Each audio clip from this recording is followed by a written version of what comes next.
దిగడానికి దిగిన వాని వల్ల అవుదును. ఆయన మౌనంగా ఉండే దేవుడు కాదు, ఆయన మాట్లాడే దేవుడు.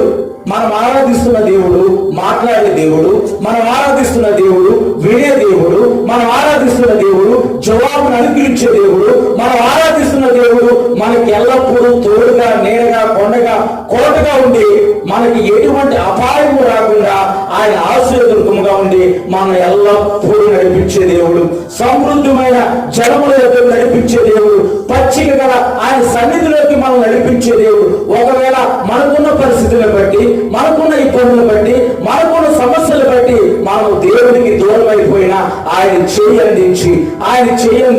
ఆయన హస్తాన్ని అందించి ఆ ఊపిలో నుంచి, ఆ పాపం అనే ఊపిలో నుంచి, ఆ చీకటిలో నుంచి మనల్ని పైకి లేపి తన యొక్క తోడుగా, తన నీడగా, మనకు కోటగా ఉండి ఆశీర్వాద దుర్గం మీద ఎక్కి ఊరేగించి